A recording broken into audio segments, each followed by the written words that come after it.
Bismillahirrahmanirrahim. Qul huwallahu ahad. Allahus samad. Lam yalid wa lam yulad. Walam yakul lahu kufuwan ahad. Sadaqallahul azim.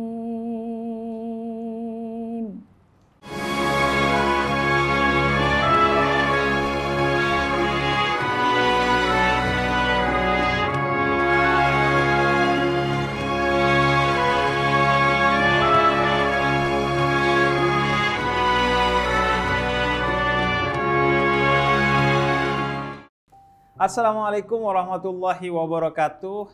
Kembali di Cahaya untuk Indonesia bersama saya Husin Ja'far Al-Hadar. Kita akan selalu menghadirkan konten-konten berperspektif keislaman tentang berbagai hal untuk meningkatkan kualitas pemahaman keislaman dan insya Allah kualitas menjalankan keislaman kita setiap harinya. Dan hari ini kita akan melanjutkan, saya ditemani oleh Michan, Mimi Jamilah, seorang qari yang beberapa waktu lalu sudah menemani saya. Kita membaca surah Al-Fatihah dengan baik dan benar, sekaligus memaknainya. Dan hari ini kita pengen melanjutkan dengan surat Al-Ikhlas, atau kalau yang tidak familiar, Qulhu. Nah, kenapa Qulhu? Karena kita biasanya ikhlas kalau baca surat Al-Ikhlas. Kalau selain surat Al-Ikhlas, kita gak ikhlas karena terlalu panjang. Makanya paling banyak dibaca akhirnya surat Al-Ikhlas oleh sebagian kita. Nah, karena paling banyak dibaca dalam sholat kita, karena itu penting bagi kita untuk memastikan bacaan kita sudah baik dan benar, dan insya Allah sedikit juga belajar tentang makna dari surat Al-Ikhlas itu sendiri.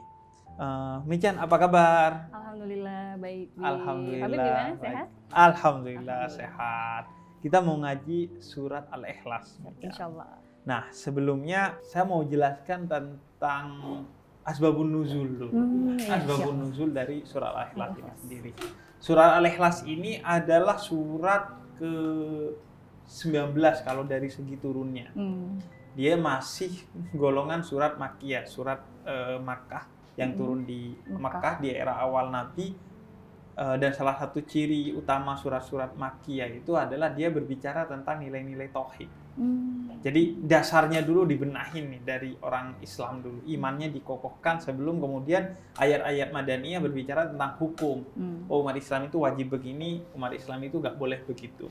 Tapi kan itu harus dilandaskan kepada keimanan yang kokoh. Betul. Kalau enggak sholat iya, tapi kalau tanpa keimanan ya maksiatnya jalan juga. Gitu. Tapi dengan keimanan yang kokoh, semua hukum itu dijalankan dan semua yang dilarang dihindari betul-betul dengan khusyuk dan karena ketaatan kita kepada Allah. Jadi bukan karena memang menjalankan kewajiban saja atau menjauhi larangan saja, tapi dengan kesadaran penuh bahwa itulah jalan kita menuju Allah. Nah, asbabun nuzulnya sebenarnya orang-orang musyrik di Mekah waktu itu kesel sama Nabi Muhammad. Karena Nabi Muhammad udah mulai ngajarin Islam yang bikin mereka dengan sesembahan mereka itu terpojokkan. Akhirnya diutuslah utusan untuk menemui Nabi Muhammad. Wahai Muhammad, kamu ini kenapa sih? Kamu stres ya? Kamu gila ya? Kalau kamu gila mau saya bawa ke psikiater gitu, saya bawa ke psikolog gitu kalau bahasa sekarang. Kata dia, kita mau bawa ke orang yang pintar gitu. Kalau kamu nggak punya harta, kita mau kasih harta. Kalau kamu nggak punya perempuan, kita mau kasih perempuan. Yang penting jangan aneh-aneh, jangan ngajarin hal-hal yang aneh-aneh. Gitu. Kemudian kata Nabi Muhammad, enggak, saya adalah Muhammad utusan Allah. Bukan seorang yang gila, tidak butuh harta dan tidak butuh wanita. Karena mereka kan mengukurnya ke diri mereka sendiri. Betul. Biasanya mereka itu kalau udah aneh-aneh, kalau nggak butuh harta, butuh wanita, gila. Ya karena gila gitu. Betul. Dan kemudian kata mereka, kamu ini menghancurkan apa yang sudah kami bangun selama ini dengan ajaran kamu. Karena yang pertama kamu membuat kita bercerai-berai, yang dulunya satu kesatuan sekarang jadi diceraikan karena ada ajaran dari kamu. Kemudian kamu membuat ajaran nenek moyang kami ini jadi berantakan, jadi tidak laku. Dan yang ketiga, kamu menghina sesembahan nenek moyang kami. Berhala ya. Berhala itu. Nah, kemudian kata Nabi Muhammad, inilah ajaran yang saya bawa dari Allah Subhanahu wa Ta'ala.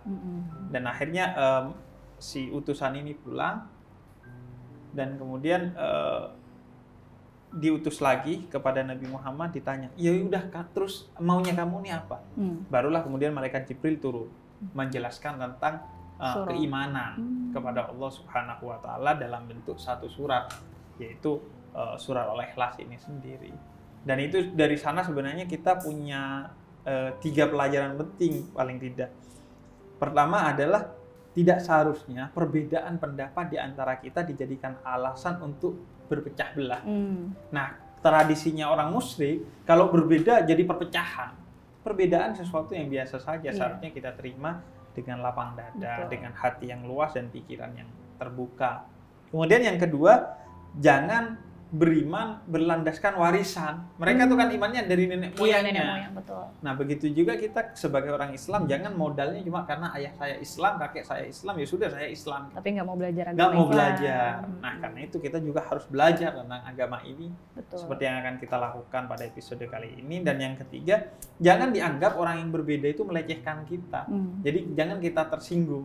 Misalnya, wah Tuhan menurut agama ini begitu, menurut kita begini. Oh berarti dia menyinggung kita. Enggak, itu perbedaan di antara kita. Lakum dinukum waliyatin, bagi setiap orang sesuai dengan agama dan keyakinannya masing-masing. Macam toleransi. Tidak seperti 3 alasan dari orang-orang musyrik itu. Nah, sebelum kita belajar maknanya, kita pasti akan belajar cara membacanya. Betul. Pertama mungkin dibaca secara keseluruhan dulu. Boleh. Tapi sebelum aku baca, aku boleh nanya nggak, Bib? Boleh. Kan pernah dengar juga nih kalau surah Al-Ikhlas itu bisa mendatangkan rezeki. Nah itu fakta atau sekedar fiksi. omongan? Iya. Iya, itu salah satu. Itu salah satu fadilahnya mungkin. Salah satu fadilahnya, keutamaan dan khasiat dari surat Al-Ikhlas adalah mendatangkan rezeki. Cuman kita harus cakap memahami apa itu rezeki. Rezeki itu tidak sama dengan harta. Harta hanyalah salah satu wujud rezeki. Jangan sampai udah baca Al-Ikhlas kok gak kaya-kaya ya. Iya. Ini bingung dia. Padahal rezeki ini kan sekarang aja di tengah pandemi kita bisa sehat walafiat. Ini adalah rezeki juga, betul. Bahkan salah satu rezeki yang paling utama selain nikmat iman dan Islam, sebagaimana kita bahas kemarin di suratul Fatihah, adalah rezeki berupa hidup. Kata Sayyidina Umar, kamu pernah nggak pergi ke kuburan, kemudian menyadari bahwa hidup itu adalah rezeki yang besar dari Allah. Karena semua orang yang mati dari zaman Nabi Adam sampai sekarang, itu semua kalau ditanya pengen apa, satu rezeki, pengen hidup lagi untuk memperbaiki diri mereka. Jadi hidup itu adalah rezeki yang besar dari Allah Subhanahu wa Ta'ala. Jangan hanya harta gitu. Kemudian fadilahnya, keutamaan atau khasiat lain dari suratul Ikhlas ini, sebagaimana riwayat dari sahabat Sayyidina Anas bin Malik, dia dihitung sebagai sepertiga dari Al-Quran. Kalau kita baca kalau kita baca ini. Jadi kalau baca 3 kali sehari berarti setara dengan menghatamkan Al-Quran. Masya Allah. Tapi ya kalau bisa menghatamkan beneran, hatamkan lebih beneran. Baik, jangan kemudian baca Ikhlas doang deh. ngentengin Daripada ribet, ya ngentengin gitu. Jadi kalau memang betul-betul gak punya kesempatan untuk menghatamkan Al-Quran, ya paling tidak setiap hari membaca surat Al-Ikhlas. Bahkan seorang yang membaca surat Al-Ikhlas 10 kali sehari, dalam riwayat dari Sayyidina Ali bin Abi Thalib, Rasul katakan Allah akan membentengi dia dari gangguan setan sehingga dia lebih mudah untuk taat kepada Allah Subhanahu wa Ta'ala.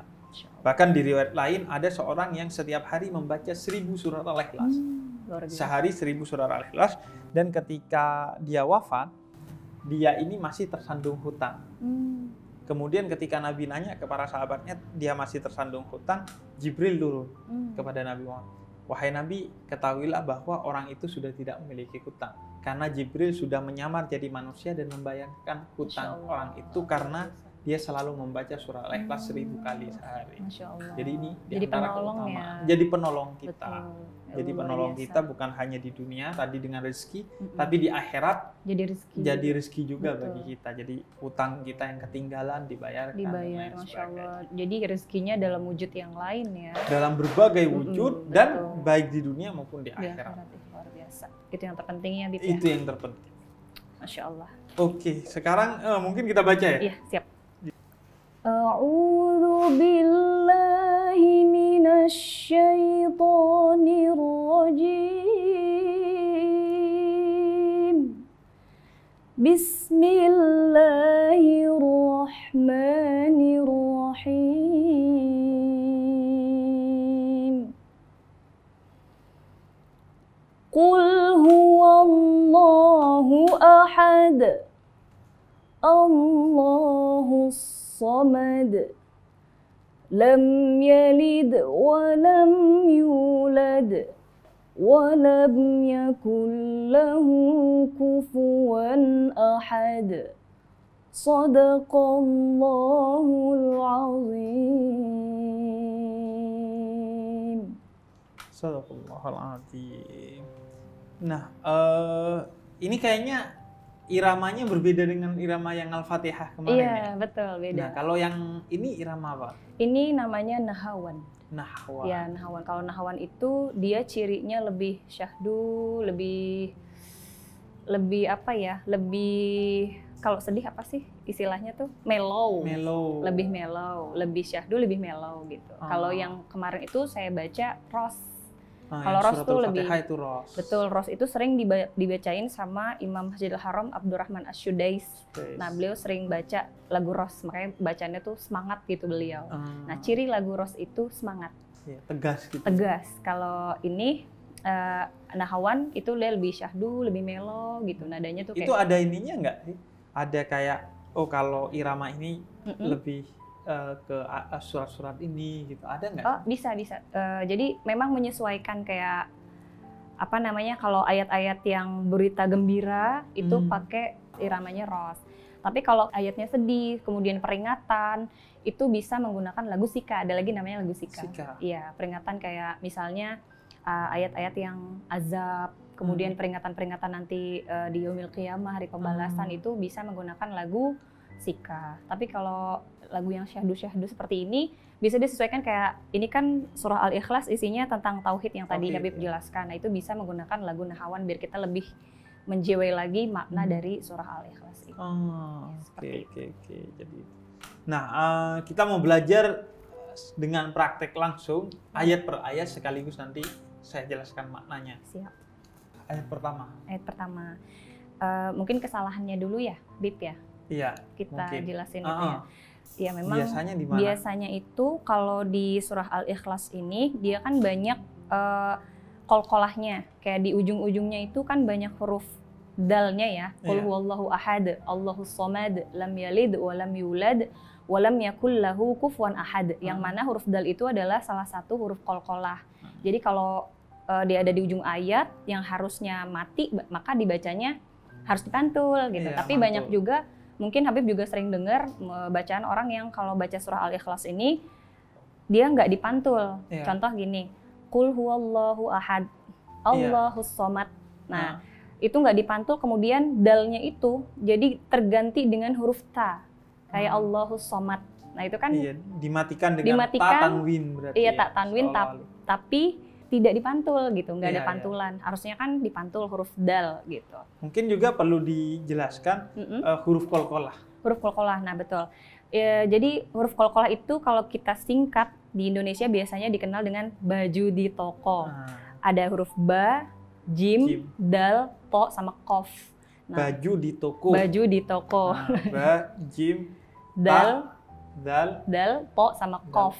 Nah, semuanya itu kalau dia dimatikan alias disukunkan, maka membacanya harus dipantul. Karena memang sifatnya itu dia mantul gitu. Cara memantulkannya? Memantulkannya karena ini kan dibacanya di ujung ayat ya, maka dia harus dipantulkan. Kecuali kalau misalnya dia mau diwasol, dilanjutkan, berarti nanti cara bacanya berarti beda lagi. Kalau ini, kalau dipantulkan berarti Qul huwallahu ahad. Ahad.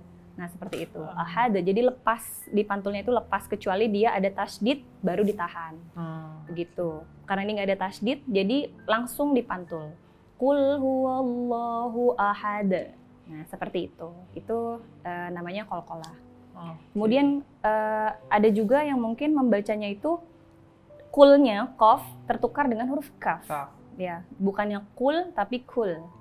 Kul huwallahu ahad. Jadi kurang lebih dalam. Kalau kaf itu kan dia adanya di tenggorokan tengah. Nah, kalau qaf itu lebih dalam lagi. Kul huwallahu ahad. Seperti itu. Tapi banyak juga yang baca kul, bukan kul. Dan itu bahaya artinya, karena betul. kalau kul itu katakan, kalau kul kul itu makanlah.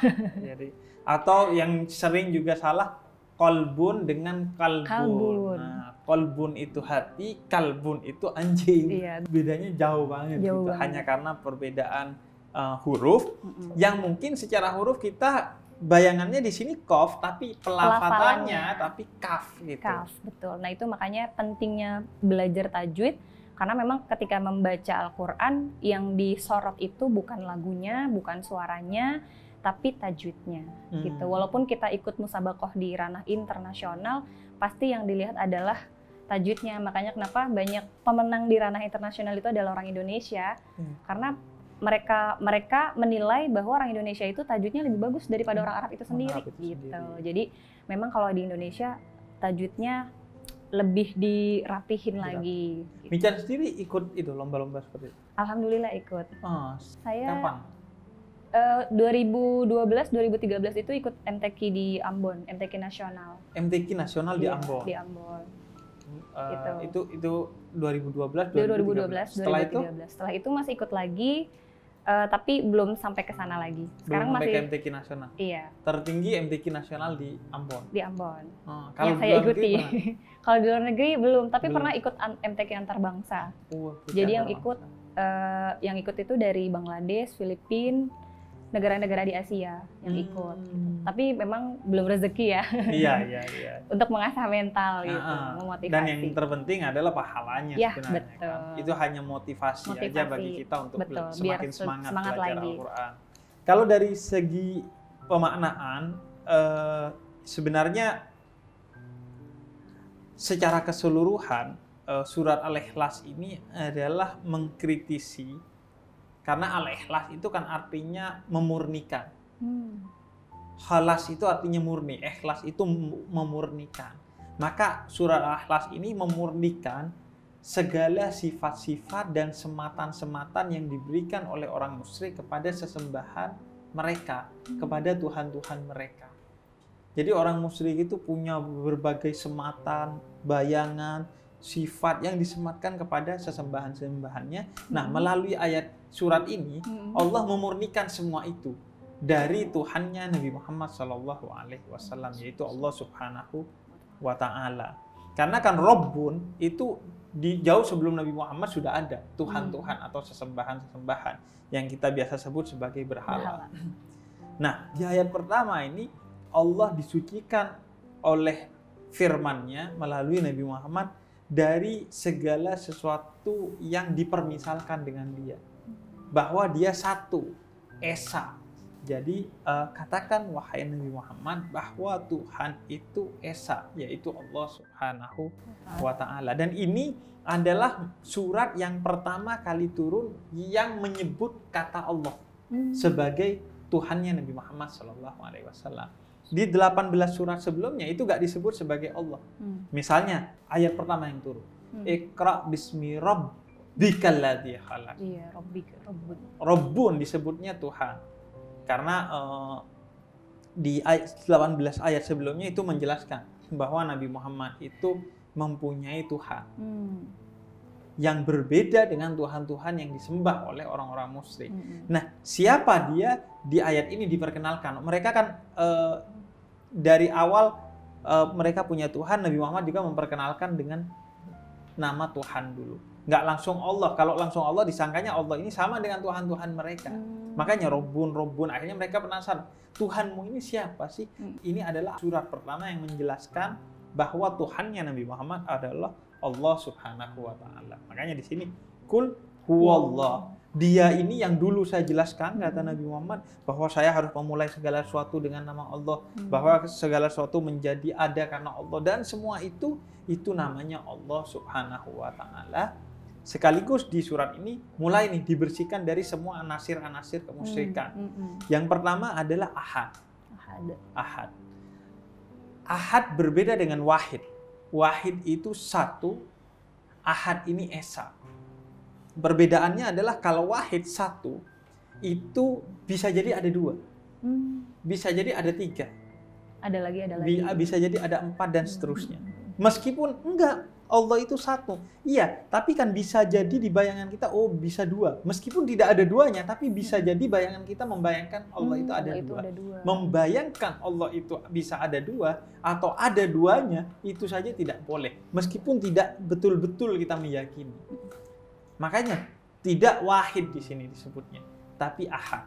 Kemudian yang kedua, kalau esa artinya betul-betul satu, nggak ada duanya. Ahad itu. Kemudian yang kedua, wahid itu satu, tapi terdiri dari beberapa unsur.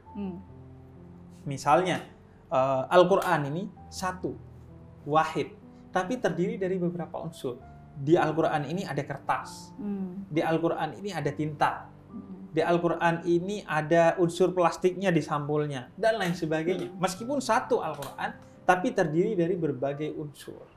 Nah, kalau ahad, itu satu yang tidak terdiri dari unsur-unsur yang lain. Jadi dia betul-betul esa. Jadi Allah tidak terdiri dari berbagai unsur. Allah itu betul-betul satu. Esa. Satu yang tidak terdiri dari berbagai unsur. Tapi betul-betul dialah Allah Subhanahu wa Ta'ala. Berdiri sendiri ya, Bib, ya? Berdiri sendiri, gak butuh apa-apa, gak terdiri dari apa-apa, ya Allah itulah Allah Subhanahu wa Ta'ala.